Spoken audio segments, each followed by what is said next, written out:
Hi everyone, Darren Hunter here, and I'm with Michael Sanz from Teams by Design. This is the Outsourced PM podcast show, and wow, Michael, we've just got an amazing library of episodes we've already covered. Last show we talked about how you achieved in a 2-year period with 650 properties in Melbourne, 0 vacancy, and of course you would never been able to achieve that without using virtual assistants. Congratulations. Yeah, it was definitely something that we had to kind of move towards. There was issues with staffing shortages in Victoria. There was all these factors that were giving me an excuse, and I don't like having excuses. Being a business owner means that you can make crazy decisions and try and implement new things. And I couldn't do most of the things I do now without a team of virtual assistants. It's not because they're in the Philippines, it's because genuinely they're lovely, amazing people that we legitimately want to work with. So much so that we go over and we do events supporting their growth and education. Doing REVA, the real estate virtual assistant course that we did just before COVID hit, and the ones we're looking to do more this year. Just on that, so people know what REVA is, we actually go to the Philippines, run events for virtual assistants to attend so they can see what it's like working with real estate agents in Australia and New Zealand. And we do that so that we can also find the very best people. It brings them out of their shell. We see how human they are. And, because who you work with matters. And don't forget, Michael, it's the UK as well, right? So it's 3 countries that Teams by Design is servicing very heavily, and which is fantastic. And so just go back, have a look at our catalog that we've got so far. We've got how, Michael, you ran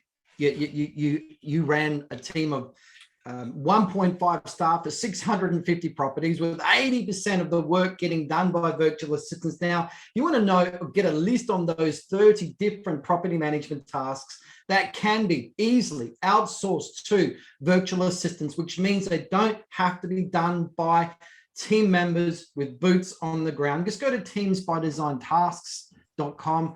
That's teamsbydesign.com to get that 30 list. And today, Michael, we're talking about the actual Teams by Design recruitment process, which is very specific to property management. It is different from all the other virtual assistant companies out there that recruit for any industry. We're focused on real estate. We're focused on property management. So I've got 10 or actually 11 different things that Teams by Design does to put people through a recruitment process. So we end up with a fantastic virtual assistant working with property management offices in Australia, New Zealand, and the UK. So firstly, starting off, Michael, when it comes to the recruitment process, we've got to go to step number 1, where the job ad goes up. Now, Michael, you've got a lot of years working in and with the Philippines. So with all the knowledge and the amazing experience that you have with virtual assistants, and where does a job ad go up, and to where, and how many people does it get exposed to typically? Well, I mean, Darren, do people want to see and want to hear about how rigid our process is? I mean, it'd be quite difficult for people to try, and this makes it sound like it'd be difficult to employ a virtual assistant, right, when you break things down. But I guess we should let everybody know the process that is involved when we do go to recruit virtual assistants. Well, they should, because right now, a lot of them have old school caps on saying virtual assistants are not going to work for me. They've already made a decision before ever being experienced to them. They've made a decision that virtual assistants can't do their tasks accurately. They certainly won't do them on time. They've got problems with their English skills, issues with security, and all that sort of stuff. And that your recruitment process is just going to blow all of those objections out of the water. Yeah, all right. Where do you want to start? All right, so job ad goes up. What are the websites typically where these job ads go? And where are these ads going to get exposed to? What platforms do you send them to? Okay, so there are online recruitment jobs in the Philippines. There's a number of them, but I don't find you get as great as exposure when you use those platforms. A lot of the people in the Philippines are on Facebook groups, like closed groups about online work, remote work, things like that. When we post a job, it goes up in front of somewhere between 1.2 and 1.5 million people. That's a lot. And I know there's a lot of people. What's the population of the Philippines? It's like 110 million. It's crazy. Wow. And we have actually covered in earlier episodes of why the Philippines, because Michael, what are the countries that you've experienced to try and get what you've actually found? All the ducks are in a row when you deal with the Philippines. Well, what's some of the other countries you've tried with in the past but don't do anymore? We've tried most, we've gone through the Indian countries around India. We've gone through West Europe, East Europe, South America, North America. Like we've gone through so many different places, but Philippines, good time zone, majority university educated. English is like number one spoken language in the country. They're just beautiful people. Very, very westernized people. They're very westernized because of the United States influence, isn't it? And Totally. yeah, very westernized. So these are all the things that's why all the ducks and the ticks are there and the ducks are in a row. Why we like the Philippines, particularly for Australia, New Zealand, and the UK. And of course, if you do have the objection, will they, virtual assistants work in my time zone? Absolutely. Any virtual assistant with Teams by Design work in the UK time zone if they have to, or the Australian or the New Zealand time zone. So that's not an issue whatsoever. They are working in your time zone. All right, moving on. So, okay, so we've put an ad out there on recruitment websites and to social media groups, which you are very experienced with. I mean, some of the VA groups, Michael, that you've got access into to post ads. What are some of the sizes of some of those social media groups or Facebook groups? What are some of the sizes of them? 700,000, 800,000.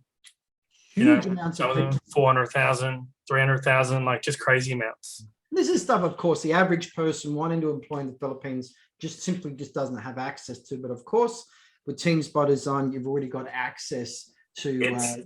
It's hard to navigate those Facebook groups too. Like, I've spent a lot of time on them. I see like what a lot of people are looking for, and you're looking for a diamond in the rough. So yeah, you've got groups that have got 500,000 people in there, and that sounds a lot.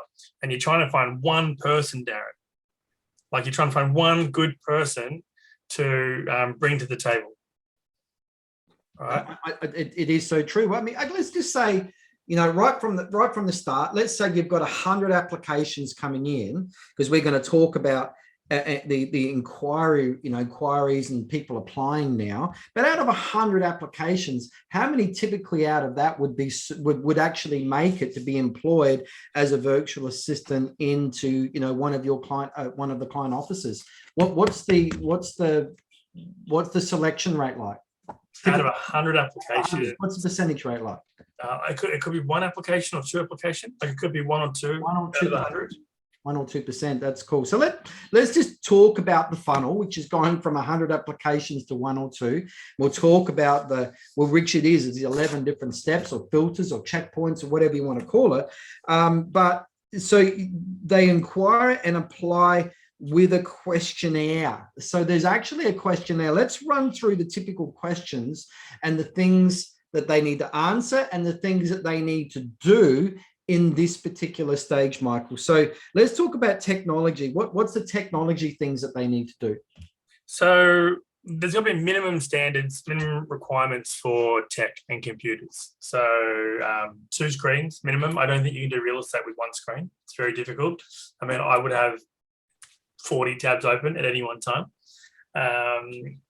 The minimum RAM requirements, so because you have got multiple tabs open, making sure you can actually go between them and do the work. So the computer's got the processing power to do the work that's required. It has to have that. It's got to have that power there, and that about the minimum expectations. We help our team when they need to upgrade computers and so on. We do interest-free loans to make sure that they've got the equipment.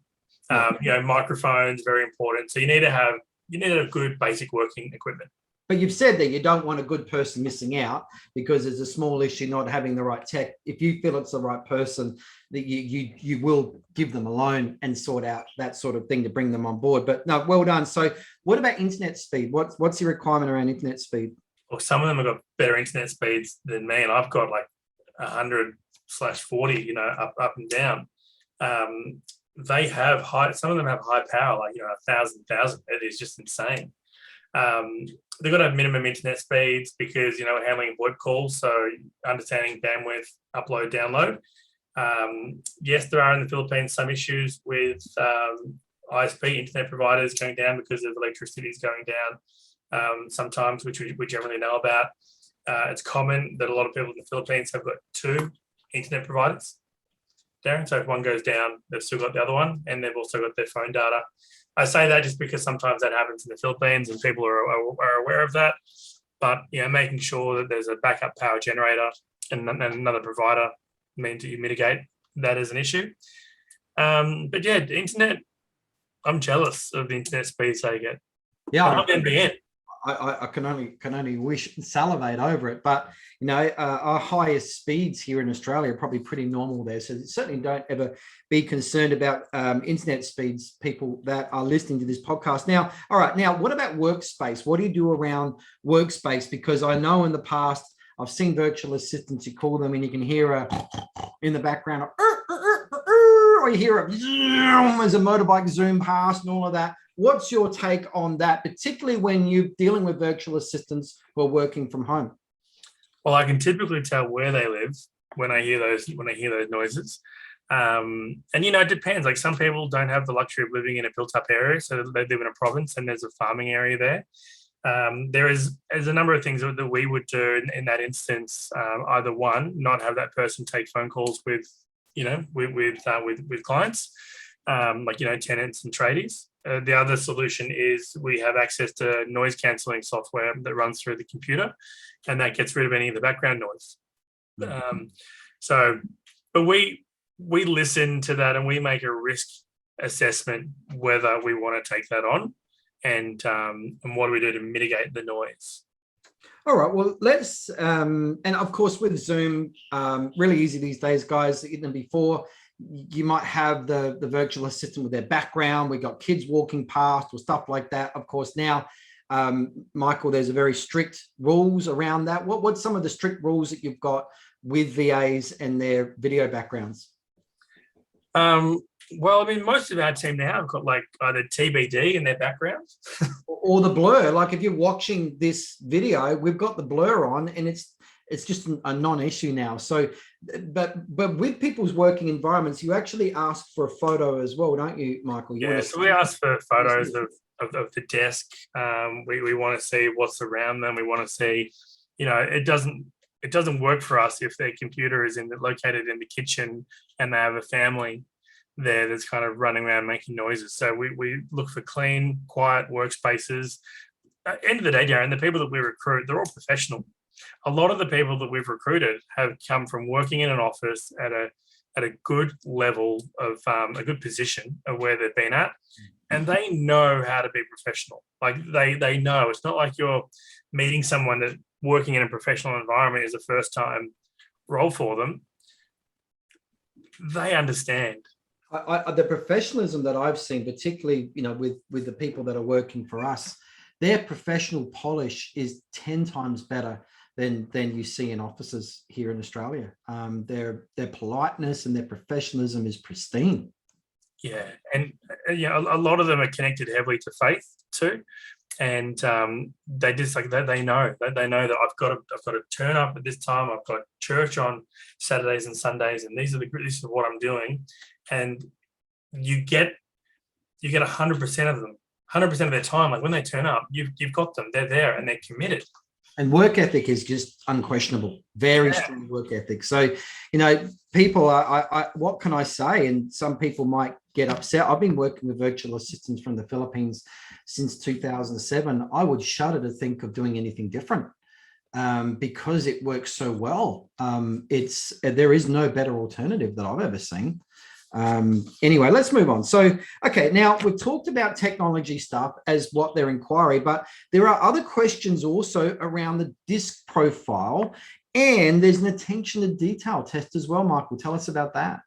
So we do the disc profile so we can see how, people are, their strengths, that only tells us a small thing about the individual. We also do a Clifton strength profile test, which tells us, are they leaders, followers? It's one thing with a disc profile telling us, how you would be in a certain situation. But having the Clifton strengths tells us exactly the strengths that you would bring to that. So if you were a high I or something in a disc profile, but you're a strong leader, we have to kind of say, well, in a certain situation, this is when you will lead, this is when you'll stand up. Some people are empathizers, some people are followers, so we have a look at what's that person, what's their characteristic like, what type of role would they be best suited towards. They're non-negotiables, Darren. Like they're non-negotiables. We have to know, so we know the personality that we're dealing with. One of the catch-all, we always have like an attention to detail question, and it could be, what color is your favorite unicorn? Or, if you bought a car, what would it be now? And then we also ask other questions. So once you finish this, make sure you find me on Facebook Messenger and let me know, like, the last book you read, the last movie you watched, your favorite meal, right? And because Darren, we could get a lot of applications on certain job posts, like a lot. But what's important for us is, what's their attention to detail like? Can they follow instructions? Do they read everything? And there's a lot of questions on our questionnaire, Darren. Like people may look at that and go, is it too much, too hard? I'm not going to finish it. And that's fine. We don't want those people, but we want people that are going to be following attention to detail and following instructions. So if they've followed the instruction, they've like found my Facebook Messenger or whichever messenger I've directed them to, then they'll potentially qualify for an interview with our head of HR. Could I just say that I do see the teams by design, Messenger gets very busy, and I because I'm also connected to the business, I do see messages come through. I saw one pop up on Saturday where they are responding to that attention to detail instruction test, and they were rattling off their books with Spider-Man and then the New Testament and then something else. And it's just, they were answering your questions, and they were simply passing your test. But Michael, very quickly, how many people get knocked out at this stage? Because putting people through an instructions test, looking at their attention to detail, a lot of people cannot follow simple instructions. So how many people are knocked out at this stage? Look, it's a majority of people get knocked out at this stage. That's just the reality of it. We're looking for particular people to fill certain roles. Once I get to this point, then, Charmaine, our head of HR, she'll do like a group interview with those that are qualifying. We do that so that we can see how they'll interact in a group setting, because we're a team, right? We don't want people to be trying to compete with each other in that interview, because they don't realize, Darren, I'm happy to hire everyone in that group interview. I'm happy to hire them. If they're all great, I will hire them. We will sign agreements with them. Well, let's just keep on going here, Michael, because so we talked about the inquiry and application stage with the questionnaire, and we just went through the technology and the disc profiling. By the way, everyone, if you want to get the disc profile, just go to tonyrobbins.com. He actually bought the online version, so go to tonyrobbins.com. He's a name that everyone knows, and you can go through the disc profile if you haven't actually profiled yourself. It gives you a really good insight about your strengths and weaknesses and what person is suitable for a property management type role as opposed to a person who's not suitable. The disc profile will help sort that out. But the next stage number 3 is the group interview, where you're getting the HR manager, who's Charmaine. She's getting involved at that. And so you're putting them into a group interview, I'm assuming on Zoom, What are you looking for? What's this stage going to achieve, Michael? I want to see how people communicate with each other. It's a non-threatening environment. We ask people to say a bit more about themselves, what they've been doing, so that we can get a greater understanding. Where we're seeing how they interact with each other. What I find is in group environments, people typically think that they're competing for one role. And so sometimes there are people that are really dominant and stand out. And then there are some people that are really kind of quite passive and they sit back. So we're looking for their mannerisms. We're seeing what they do, their process. And then from that, we'll determine who's going to come back for a one-on-one. Yeah. Okay. So once we're in that one-on-one, and that's you and HR manager Charmaine. So what are you looking for in that stage? What's this step going to achieve? The one-on-one, like I get involved in the one-on-one where I get to meet each individual person that's qualified and like listen to how they engage and interact. And like when a lot of people go to meet me, Darren, for some reason they get nervous. And so which is good because I want to see how they engage when they're nervous, like if their thought process, how they think you look like Thor from Marvel. I mean, why would they get nervous? They do. I do think I have no idea why people think I look like Thor, but I'll take it. I think you look like Tintin. So. Well, it's better than looking like Mr. Bean. Dennis gets Mr. Bean from them. The Filipinos, everyone, you can rib Dennis on this one, all right? The Filipinos, when we go there, they think he looks like Mr. Bean. Yeah, I mean, I'm surprised he doesn't use that to get into restaurants. So everyone out there, get on the messenger if you know Dennis and just rib him on that one, all right? Mr. Bean, all right? And we'll keep that secret to ourselves. Well, not really secret when it's public on a podcast. But anyway, all right. So, Michael, at this point, you're happy with the one-on-one. You employ them from this point. Now, whether there is a position for them to go to or not, why do you do that? I mean, that's an investment. If they're good, Darren, I want them.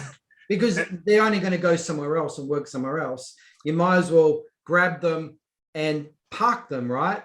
To really be used for a client that's coming along. So we start putting them through training right away. So in that instance, we'll start putting them through our training right away, right? So we park them, they're there, they'll go through the training, they're doing something, they might even start ghosting with other team members who are doing clients, right? So they start becoming familiar, and there's always training that they can be doing.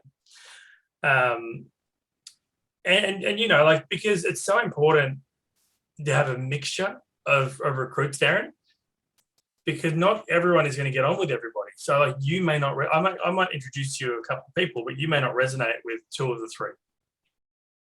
Right. So I have to know that, okay, of those three, I've got them locked away. They're part of the team.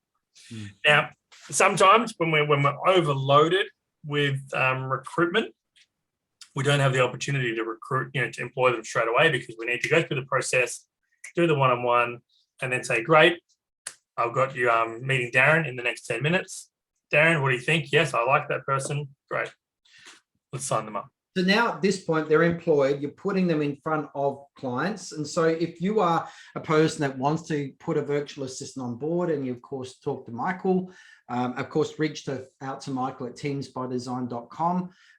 But when Michael, what's the deal here? So clients get to meet these people who have been employed, and it's by Zoom. So you as a potential client can actually meet this person who's going to be working with you and your team. You're going to be speaking to them, talking to them, seeing how they interact with a proper interview on Zoom. What's some of the rules you have around that, Michael, when they're being interviewed?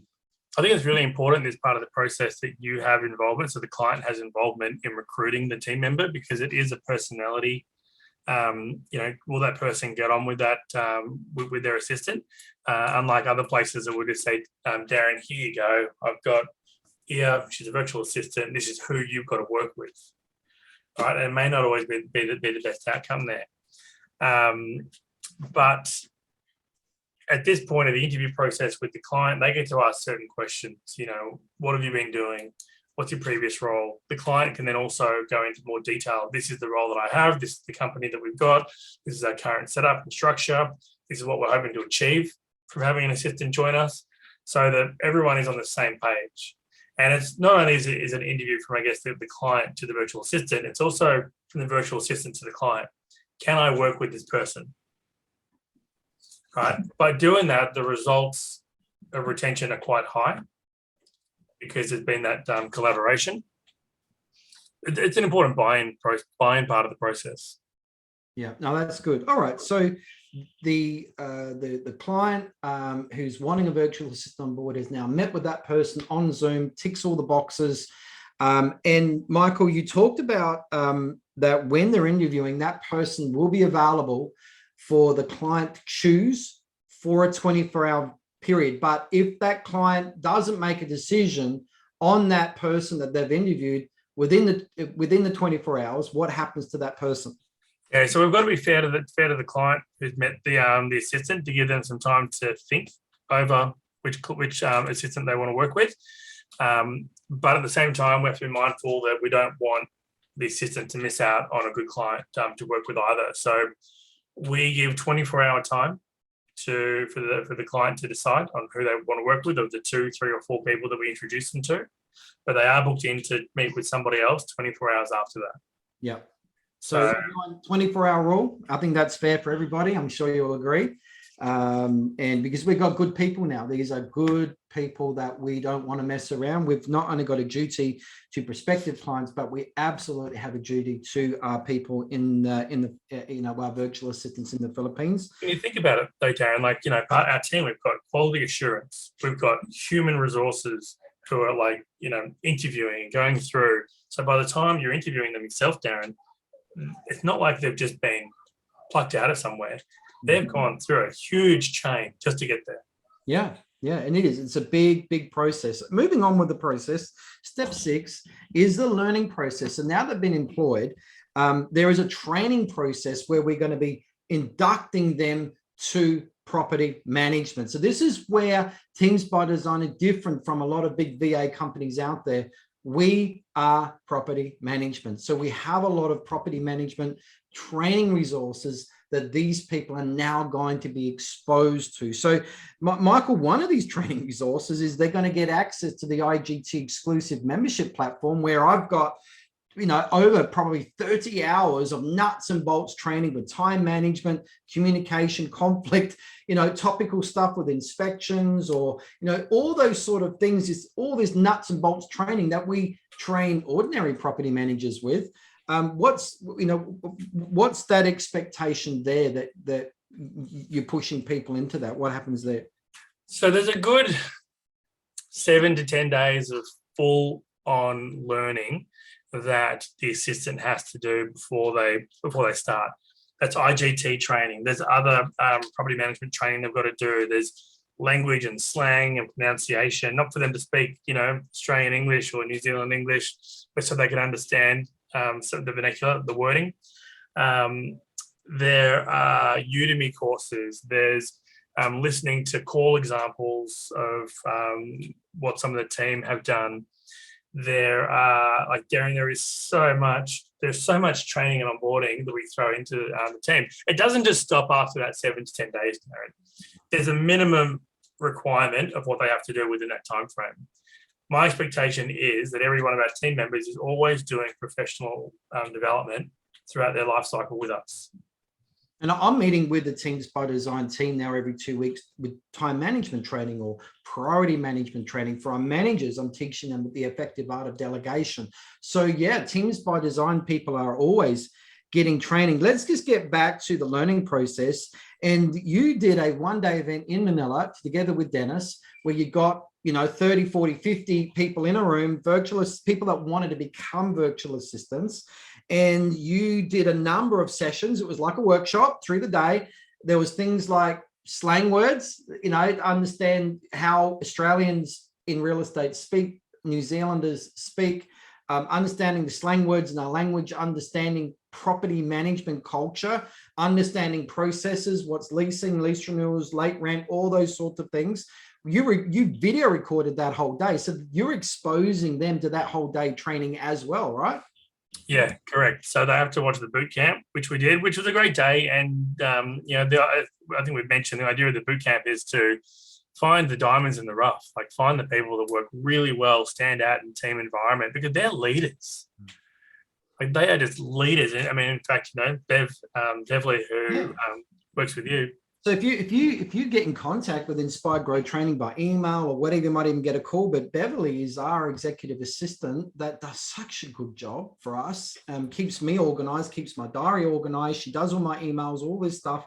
You found her. She came along to the event. She was that diamond, wasn't she? That you quickly picked up. I wouldn't say she was in the rough. She was that diamond that you saw in the room.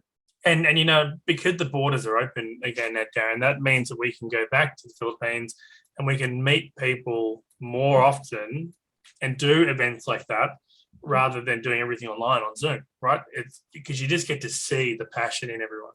Yeah. All right, let's keep on moving on. Step 7 is step 7 is setting up the communication platform. So you've got apps that get set up. You set up the phone lines. Let's talk about that.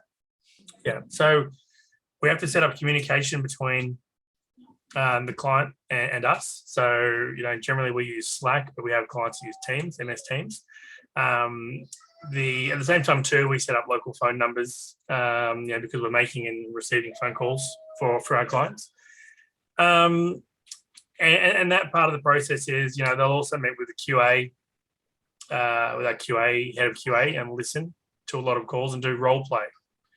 Right, listen to what works, what we expect, because we, hundreds of thousands of phone calls, Darren. We know what calls are like across so many countries, and our team, they're not surprised when they make these phone calls because they've had training around it. No, that's cool. All right, so once that's been set up, now that this person that's been employed, that's done the learning, the communication platforms have been set up, the bridge between the virtual assistant and the client working remotely, all those platforms have been set up.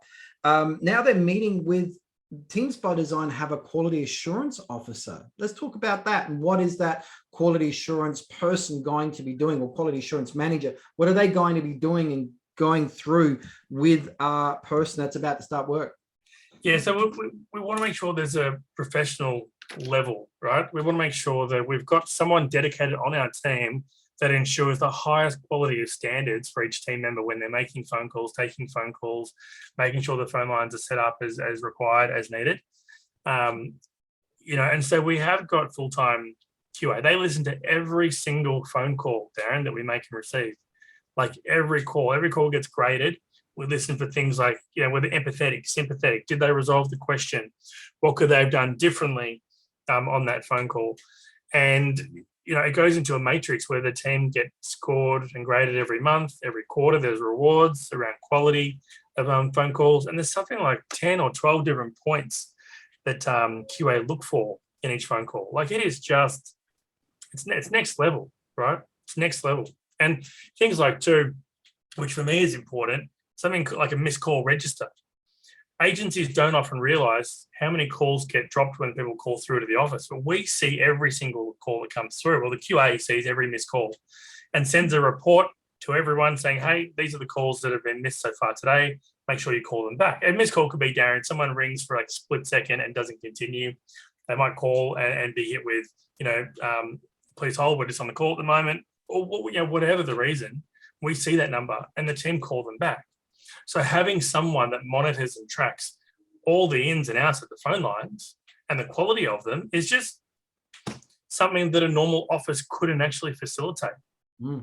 Absolutely. I'm blown away that you do have that QA person that goes through that deep to make sure the quality is pristine, which is really important. So moving on, step 9 is onboarding with the client. So there's going to be some tasks now that need to be listed from the real estate office. It's going to be working with the virtual assistant. What happens there? So whilst we're doing our onboarding and our training of our team member, we get the office, the agency, to start recording, like on Loom Video or Zoom, their tasks that they want done. Now, yes, real estate tasks are fundamentally the same across numerous different countries, but how you do them, how the agency does them, sometimes they're different, where the files are saved, how the files should be saved.